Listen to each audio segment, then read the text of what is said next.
There was a time when horror didn't announce itself. It slipped in after the evening news, flickering through living rooms like a half-remembered dream. In the 1970s and early 80s, terror arrived not in theaters but on television screens, where suburban calm met something strange, unseen, and unforgettable. Tonight, we're descending into the glow of cathode nightmares to uncover 9 creepiest horror TV movies that still haunt your dreams.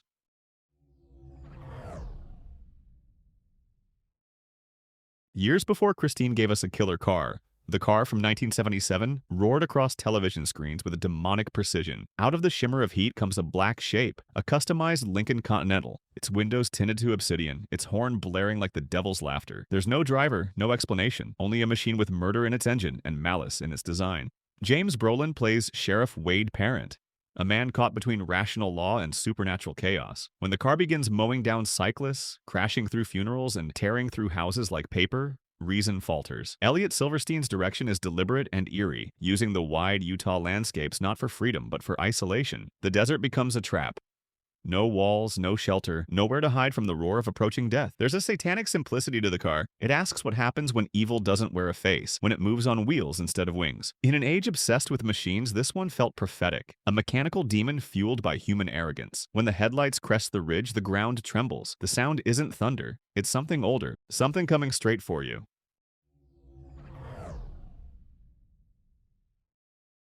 In The Victim, 1972, a storm rolls over the countryside, and with it comes a sense of wrongness. Elizabeth Montgomery, known for her poise and grace, drives through sheets of rain to her sister's secluded home after a strange, desperate phone call.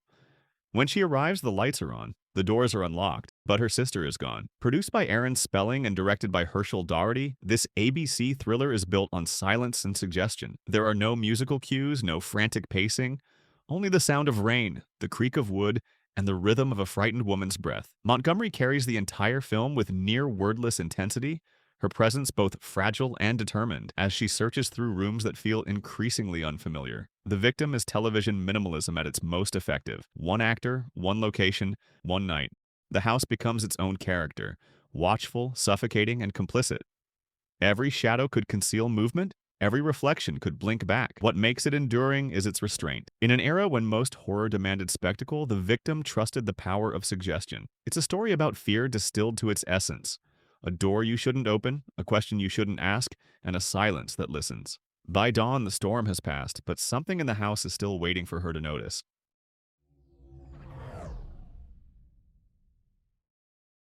In Crowhaven Farm, 1970, evil doesn't descend from the sky. It seeps from the ground. When Hope Lang and Paul Burke inherit a secluded New England farmhouse, it feels like fortune smiling. But as they settle in, the land begins to whisper, and the past begins to stir. The locals are friendly, their smiles rehearsed, their eyes a little too knowing. Children chant songs that sound like confessions.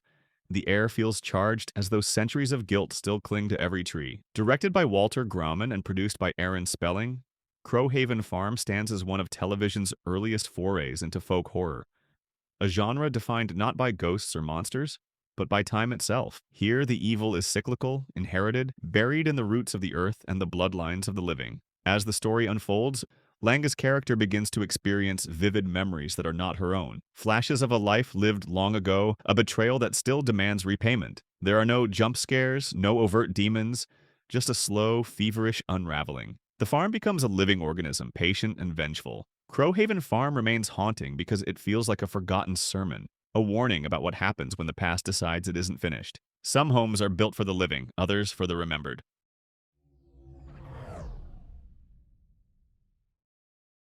In Don't Go to Sleep, 1982, grief moves into a family's new home and quietly makes itself at home. A mother, a father, a grandmother, and 2 children, each trying to rebuild after tragedy. But when the youngest daughter begins speaking to her dead sister, something unseen starts rearranging the furniture of their lives. Directed by Richard Lang and written by Ned Wynn, this ABC television movie doesn't rely on jump scares or gore. Its horror is domestic, patient, almost polite. Valerie Harper and Dennis Weaver ground the story with brittle realism, while Ruth Gordon's eccentric charm adds a note of unease. Every scene feels too bright, too normal, and that daylight becomes the film's cruelest trick. The tension builds not through what you see, but through what the family refuses to confront: guilt, resentment, and the unspeakable weight of loss. The haunting feels psychological, as though the spirit feeding on them might not be a ghost at all, but grief itself given form. When the accidents begin, they seem arbitrary. When they end, they feel inevitable. Don't Go to Sleep endures because it understands a terrible truth. Some hauntings don't come from the afterlife. They come from memory replaying itself until someone finally breaks. And when the house goes quiet, listen closely. You might still hear a child whispering your name.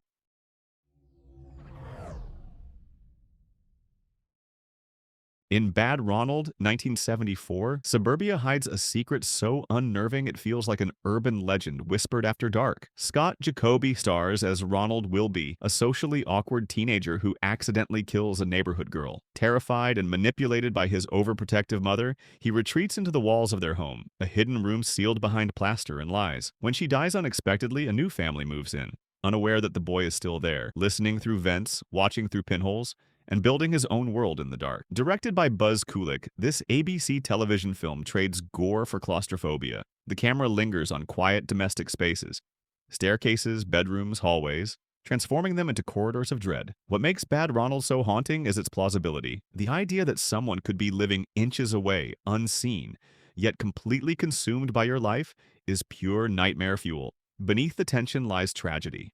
Ronald isn't a monster at first. He's a casualty of neglect, loneliness, and delusion. But as isolation rots into madness, the line between observer and predator disappears. When it first aired, Bad Ronald unnerved a generation. Decades later, it still crawls under the skin because it asks one simple question: what would you do if your walls remember you?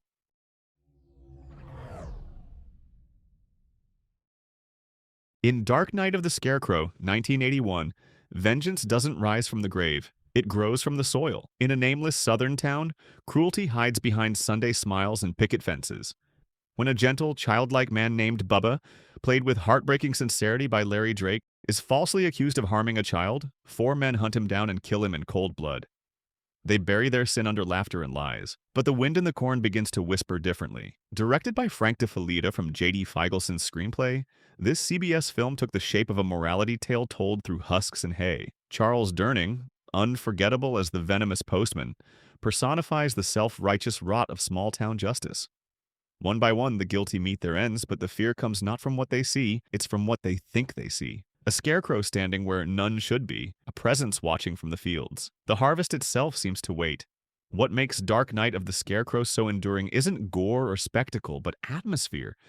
That cold, creeping dread of conscience made flesh. It's about guilt that germinates, shame that takes root, and punishment that blooms quietly under a blood-red sky. Sometimes the earth keeps score, and sometimes it settles the debt itself.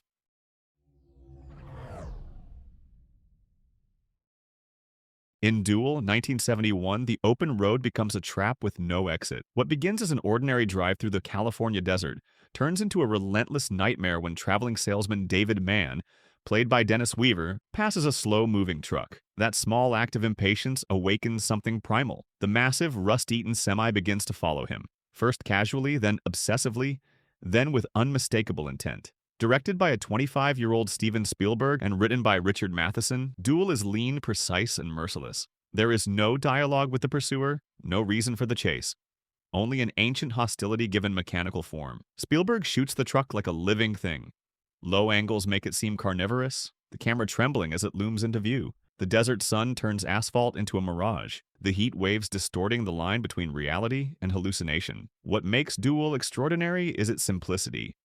There's no monster, no gore, only a machine stripped of humanity, yet radiating pure malice. The film aired as part of ABC's Movie of the Week, but felt cinematic, mythic even. The story of a man hunted by his own creation, by progress itself. By the time the final confrontation ends, the silence feels like judgment, because evil doesn't always need a face. Sometimes it just needs an engine.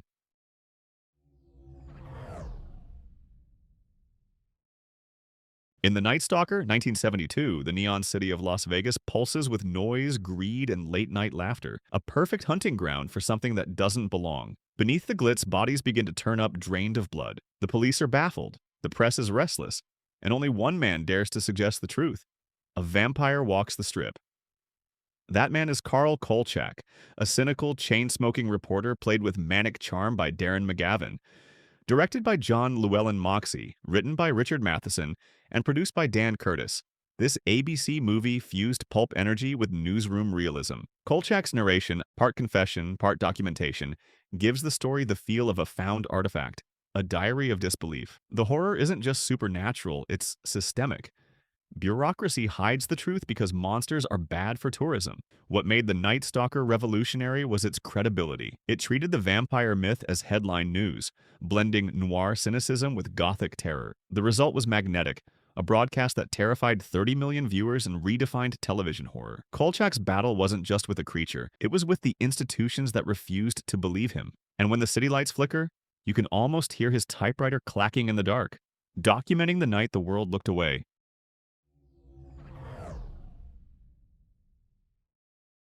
And finally, one television nightmare that proved horror could be beautiful and unforgettable. In Salem's Lot, 1979, the American dream of small-town life rots quietly from the inside. Directed by Tobe Hooper and adapted from Stephen King's novel, this two-part CBS miniseries feels less like television and more like a gothic symphony in flickering blue light. David Soul stars as a writer returning to his main hometown, a place of church bells, barbershops, and restless shadows. But beneath that postcard calm lies infection. The town's newest resident, the elegantly sinister James Mason, brings with him an ancient evil that seeps through locked doors and sleeping windows. People vanish, dogs go silent, and curtains seem to breathe in the night. Hooper shoots the ordinary as if it were haunted, clotheslines swaying in still air, streetlights flickering like dying candles. When the vampires finally appear, they're pale, feral, and wrong. Creatures that look like they've been waiting since the dawn of time for television to find them. Salem's Lot changed what TV horror could be. It wasn't loud or cheap. It was patient, beautiful, and unbearably eerie. A meditation on decay, faith, and the terror of home turning unfamiliar. Even now, when the night hums just right, you might swear you hear a tapping on the window. Polite, insistent, and hungry. These weren't just movies. They were midnight transmissions. Messages from another time still flickering in the dark. These 9 films prove that horror doesn't need spectacle to scar the imagination. They were haunting, dreamlike, and achingly human, reminding us that the most terrifying ghosts are the ones just beyond the lamplight. If you enjoyed this descent into vintage terror, like, subscribe, and share the TV movie that still haunts your dreams. You've been watching Silver Shivers, where horror never dies, it just gets remastered.